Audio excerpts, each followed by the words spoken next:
This story is called Midnight Rendezvous by Cara Scales, aka Miyana Aiki, and it starts like this. Staring out into the street, waiting for him to pull up. He just texted me on my way 5 minutes ago, so I got a few minutes.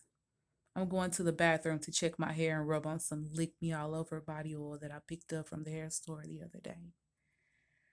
Looking in the mirror, and I'm rubbing my neon blue lace lingerie covered body, making sure that I look perfect for him at each angle, twirling around and looking. I stop. I'm 17 and he's 30. Yeah, I said it. He's 30. He told me that I'm mature for my age and different from the other girls. Standing in the mirror, I bit my lip and squeezed my left breast through the thought of the last time he was here. He picked me up and wrapped my legs around his head and had his way with me until I almost collapsed in his arms. He's the first and only person, man, or anything that I've ever been with, ever. The things that he has taught me, I could rock a boy's world my age. I can do whatever and however I want to please him because he taught me. We made a movie one day and he said I could be a star. My performance is impeccable. I run my hands down my stomach to my lower abdomen, circling my fingers around my honey pot just to get it ready and tasty just like he likes it.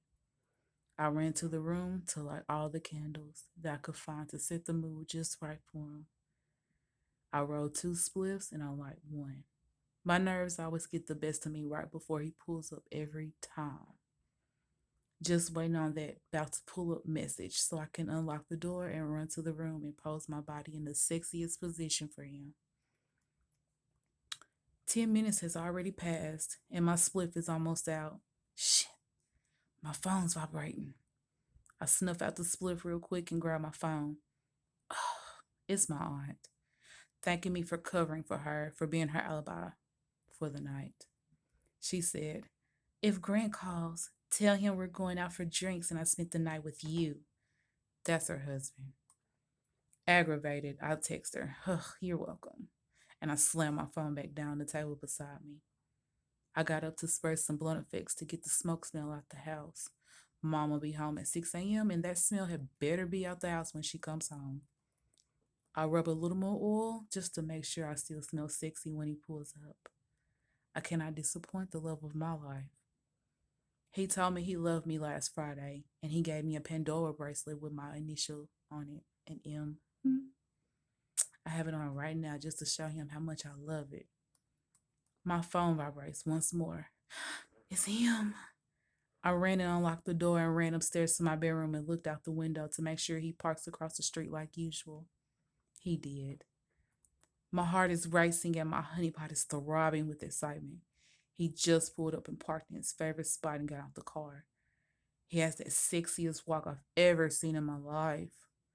I feel like I'm going to bust into a puddle of water at any moment.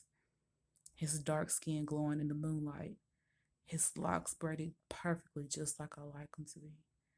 And a black and mild hanging from his thick, juicy lips. He's almost across the street.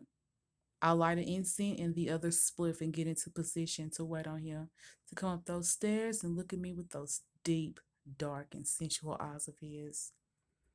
I heard the door open and shut. Then I heard him say, Alexa, play Jupiter Love by Trey Songz. My heart is about to explode when I hear the song play. I just know he's climbing the steps right now, getting undressed at each step, just like I told him.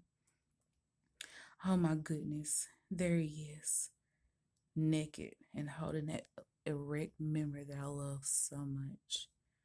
What's up, beautiful? He says as he looks at me and he walks my way. I take a pull off the split before I open my legs and pass it to him. Hey, Grant, I say in the sexiest voice I can muster up. He smiles and takes the split from my hand. I love it when you say my name. Say it again. I smile, put my finger to my lips, and I bite it just a little bit. and I wink at